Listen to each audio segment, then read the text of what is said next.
RBI का सबसे मुख्य काम यही है कि बाजार में नोट छापना और उनको बाजार में जारी करना। अब उसके सामने भी सबसे बड़ा दुविधा का प्रश्न होता है कि कितने नोट छापे जाएं।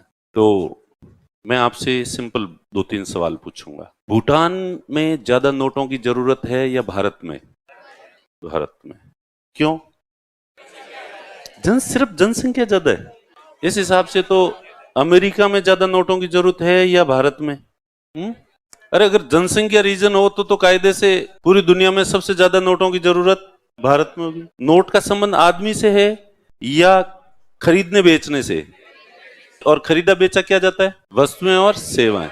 तो जिस अर्थव्यवस्था में जितनी ज्यादा वस्तुएं और सेवाएं हैं, प्लस वो भी वस्तुएं एक जगह पड़ी नहीं है, उनको खरीदा और बेचा जा रहा है, यानी इकोनॉमिक एक्टिविटीज जितनी ज्यादा हो रही है उतने ज्यादा नोटों की जरूरत होती है। क्लियर समझ आ गया? भूटान की तुलना में भारत में नोटों की जरूरत ज्यादा होती है क्योंकि यहाँ पे वस्तुएं और सेवाएं और उनका लेन देन ज्यादा। पैसों का जरूरत लेन देन में पड़ता है। जहां लेन देन ज्यादा होगा वहां पैसों की जरूरत ज्यादा होगी, जहां लेन देन कम होगा पैसों की जरूरत कम होगी। आज से 500 साल पहले हमारे देश में नोटों की जरूरत ज्यादा थी या आज नोटों की जरूरत ज्यादा है?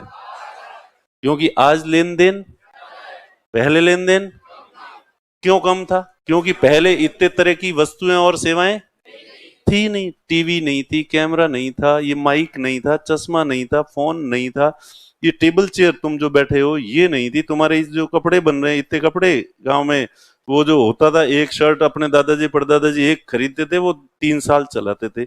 4 जगह से फट जाता था तो भी उसको चलाते थे। जबकि अब तुम्हारे लॉकर में 25-25, 30-30 शर्ट टी शर्ट जो है रूम पे पड़े हैं, उनकी बारी नहीं आ रही उन डेब। और आज से 100 साल बाद में नोटों की जरूरत ज्यादा पड़ेगी या कम पड़ेगी? क्योंकि वस्तुएं और सेवाएं ज्यादा होती जाएगी। तो जितनी वस्तुएं और सेवाएं बढ़ती जाती है अर्थव्यवस्था में, और केवल वस्तुएं और सेवाएं नहीं बढ़ना, उनका लेन देन बढ़ भी जाए लेकिन पड़ी रहे, बिके ही नहीं, तो ऐसा नहीं। तो उनका ट्रांजेक्शन्स जितने ज्यादा होंगे नोटों की जरूरत उतनी ही ज्यादा रहती है।